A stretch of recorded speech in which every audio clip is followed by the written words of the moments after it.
우리 지난주에서도 우리가 핵심 주제 말씀이 여호와를 찾는 것이었습니다. 자, 여호와를 찾다라는 이 뜻이 원형 따라쉬의 의미로 어떤 장소를 밟다라는 뜻으로 우리가 더 나아가 실행하다, 전념하다라고 우리가 함께 나누었습니다. 그래서 우리 지난주에 말씀 보면요. 2절, 4절, 12절, 13절, 15절에서 계속해서 너희가 만일 그를 찾으면 여호와께로 돌아가서 찾으매. 자, 12절에 여호와를 찾기로 언약하고 또 오늘 여호와를 찾지 아니하는 자까지. 자, 이렇게 여호와를 찾다라는 이 의미를 가지고 하나님을 찾는 이 의미가 과연 우리에게 어떤 것을 가져다 줄까라는 거예요. 그래서 잠언 8장 17절에도요. 나를 간절히 찾는 자가 나를 만날 것이니라 그랬습니다. 자, 하나님은요. 하나님을 찾는 자를 만나 주신다고 하셨습니다.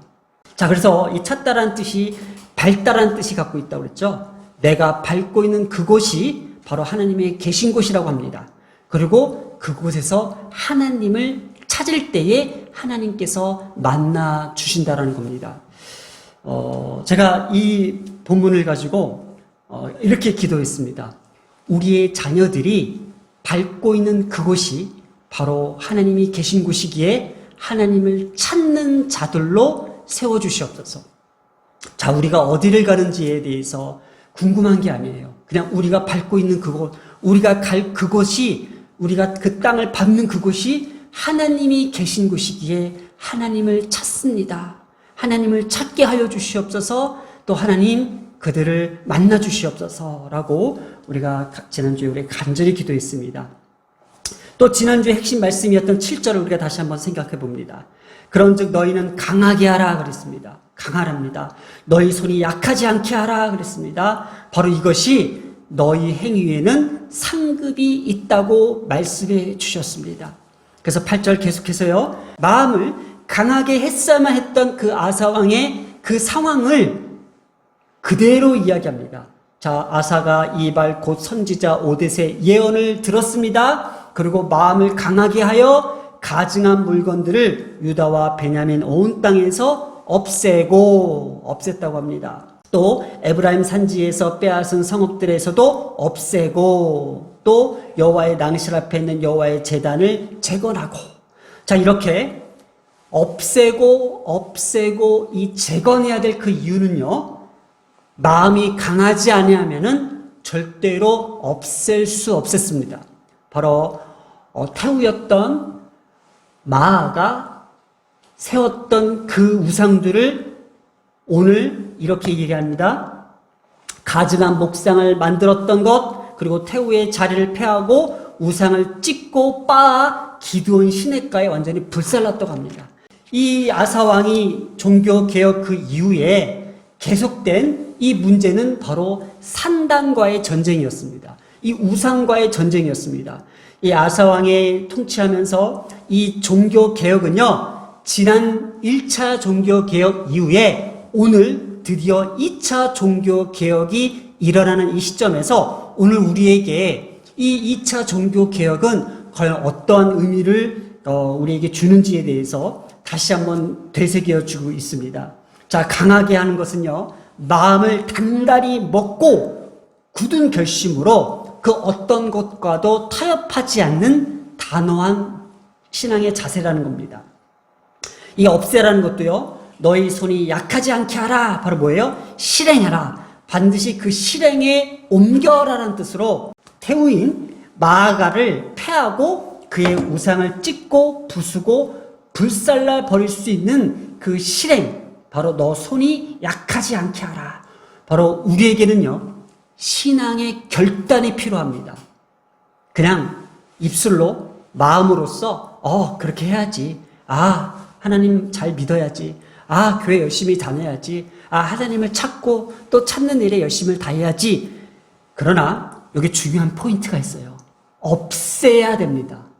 없애야 됩니다. 우리의 근심과 두려움과 그 불확실한 미래에 대한 것을 없앨 수 있는 강한 믿음, 그 신앙만이 우리가 하나님을 찾을 수 있는 분명한 이유가 된답니다. 자, 오늘 12절부터 문장씩 한번 살펴봅니다. 자, 또 마음을 다하고 목숨을 다하여 조상들의 하나님 여호와를 찾기로 언약했다고 합니다. 자, 이렇게 보니까는 지금 이스라엘 백성들이 하나님의 그 언약된 그 신앙, 다윗 언약으로부터 내려왔던 솔로몬, 르호보암, 아비야, 이 아사 왕까지 흘러내려오면서 이 언약 신약이 약해졌던 것 같아요. 그래서 12절에는 이렇게 얘기합니다. 조상들의 하나님, 지금까지 조상들의 하나님이 맺었던 그 언약의 약속들을 다시 한번 상기시키고 다시 한번 재체결하고자 하는 그런 의미에서 목숨을 다하여 지켜왔던 이 언약을 다시 한번 찾기로 결단하는 장면입니다. 자, 그래서 여기에서 베리트 카라트라고 등장해요. 바로 이것이 언약을 자르다라고 합니다. 언약을 자르다. 자, 이 본문에서는요, 왜 베리트 카라트, 언약을 자르다라는 의미를 가지고 등장시켰을까? 바로 조상들 때에 하나님과의 언약을 체결할 때에 짐승을 둘로 반으로 딱 자르고 그 피를 흐르는 그곳을 지나갔다고 해서 이 자르다라는 의미를 다시 한번 상기시켰던 거예요. 그만큼 언약은 목숨과 같다라는 거예요. 이 목숨의 뜻은 네페시입니다. 네페시. 바로 생명과의 연관을 짓고 있어요. 인간이 언약을 대하는 태도를 중요하게 여기기 위한 것입니다. 바로 이 목숨에는요, 호흡하다, 입김을 불어넣다라는 뜻을 갖고 있다라는 거예요. 자, 창세기 2장 7절에 여호와 하나님이 땅의 흙으로 사람을 지으시고 생기를 그 코에 불어넣으시니 사람이 생명이 되니라. 이 목숨은요, 이 네페시는요, 호흡하다, 생기를 불어넣다. 그만큼 하나님은 이 언약을 인간들을 향해서 목숨처럼 여겼다라는 것을 우리는 알고 있어야 돼요. 그러니 지금 조상들의 하나님으로부터 내려왔던 이 언약은요, 베리트 카라트, 언약을 자를 만큼 그렇게 언약의 신실성을 강조하고 또 강조한다는 거예요. 자, 이것이 바로 언약 신학의 기본입니다. 이 언약의 이 관점이 얼마나 우리가 신앙을 지탱하고 신앙을 지켜나가는 데 중요한지. 그러나 오늘 우리의 기독교가, 우리 교회가 이 언약 신학에 대해서 많이 약해져 있어요. 사실은요, 우리가 믿는 대상과 이 믿음에 대해서는 이 약속의 말씀을 믿는 것이 가장 확실해요. 그러나 우리는 사람들의 간증이나 현상이나 어떤 이적 같은 거에 대한 그런 선호도가 더 높다 보니 이 하나님의 그 언약에 대해서 우리가 쉽게 아니면 아주 간절하게 매달리지 못하는 것이 바로 이러한 관점인 것 같아요.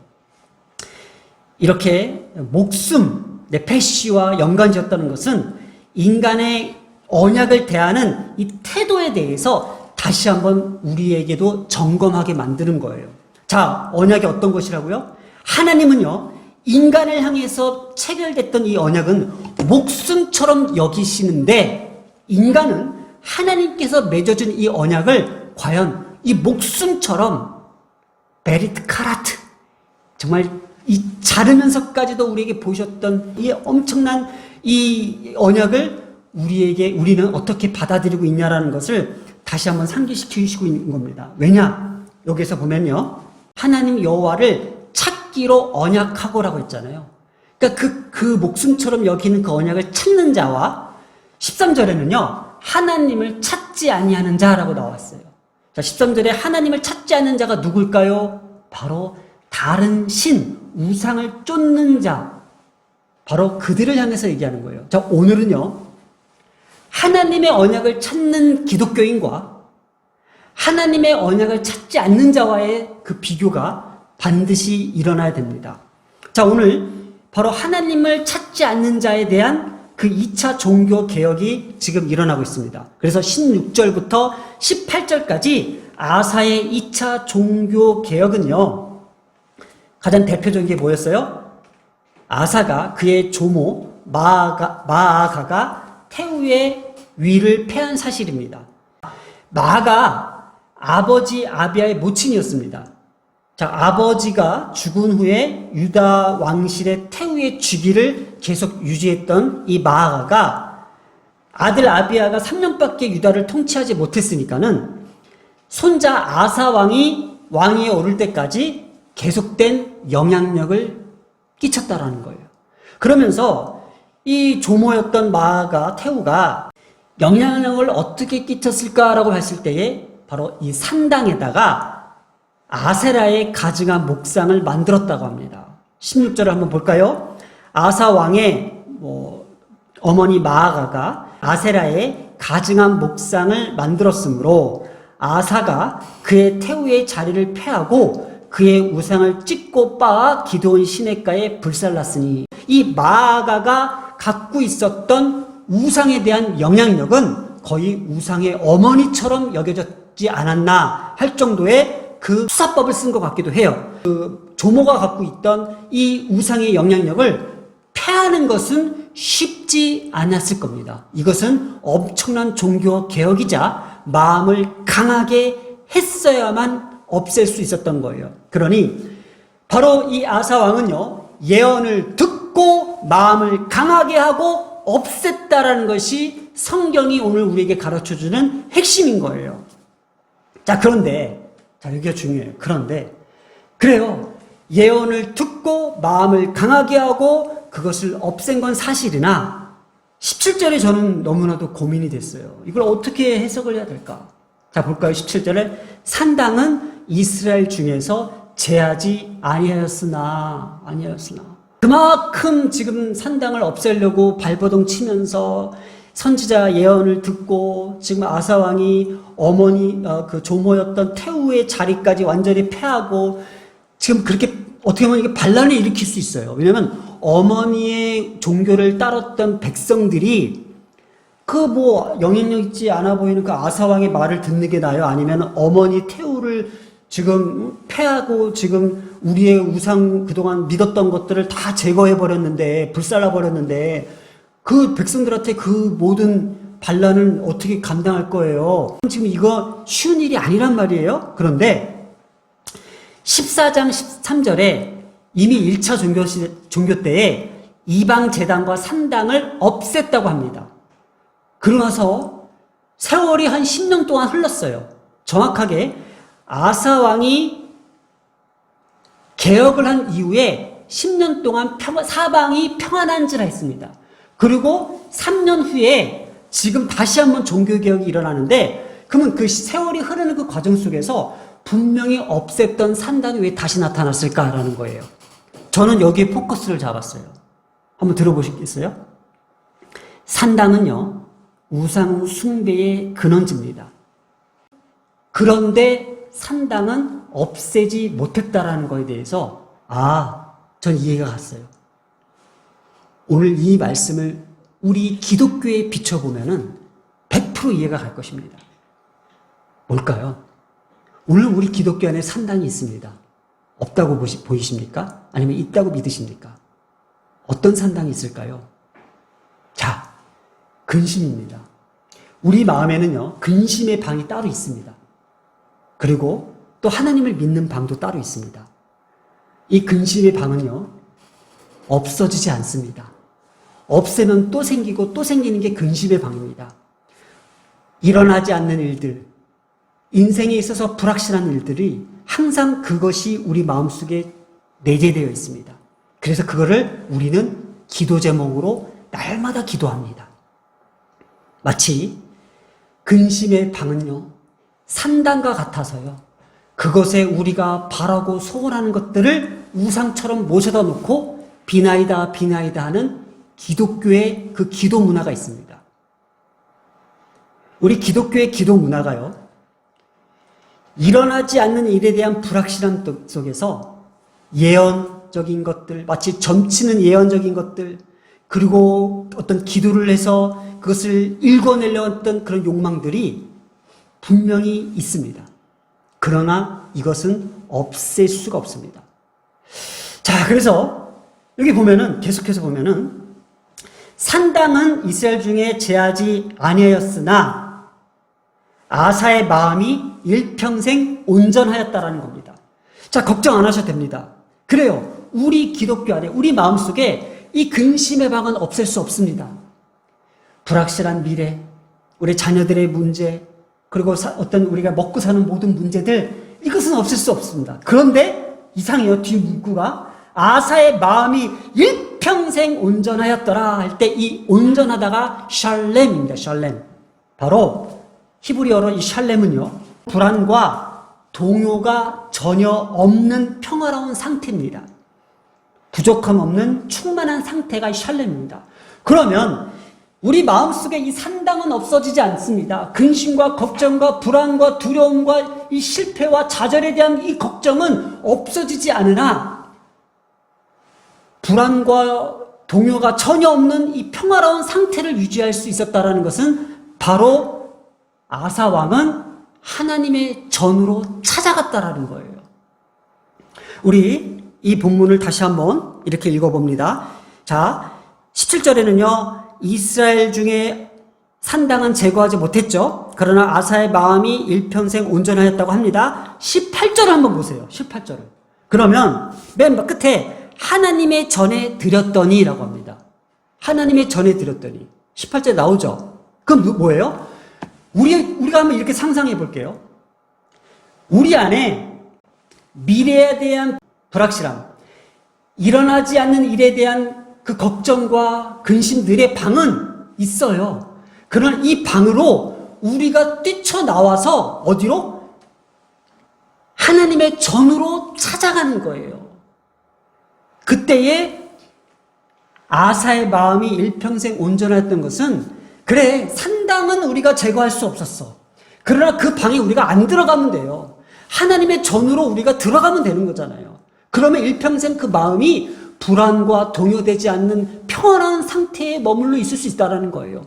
오늘날 이것이 기독교의 언약 신학의 가장 기초적인 거예요. 하나님의 언약으로 새겨진 자녀들, 소금 언약으로 지목된 우리의 자녀들은 미래에 대한 근심과 불안과 어떤 그 불확실함 속에서 거기서 뭐 기도하고 이럴 필요 없어요. 그냥 하나님의 전에 들어가 하나님의 말씀 앞에 순종하며 하나님 앞에 찬양하며 하나님 앞에 기도하는 거예요. 어떤 기도? 아사 왕이 그 구스의 사람 세라가 쳐들어왔을 때에 기도했던 그 기도 기억나세요? 강한 자와 약한 자 사이에 도우실 분은 하나님밖에 없습니다.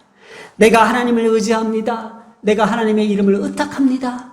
그리고 마지막으로 사람이 주를 이기지 못하게 하옵소서라고 기도하면 됩니다. 이게 하나님께 주신 그 언약된 자녀들의 기도입니다.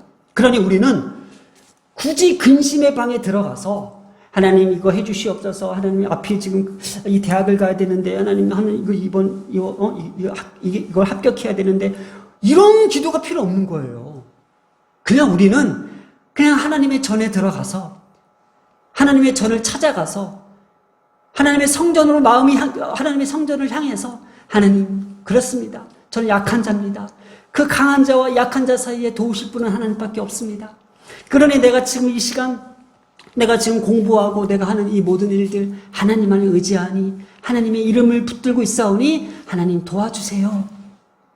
하나님 절대로 사람은 이 세상은 내 안에 살아계신 하나님을 이길 수 없습니다. 라는 그 믿음과 확신된 고백이 바로 오늘 우리에게 다시 한번 언약 신학을 회복하라라는 메시지와 같다라는 겁니다.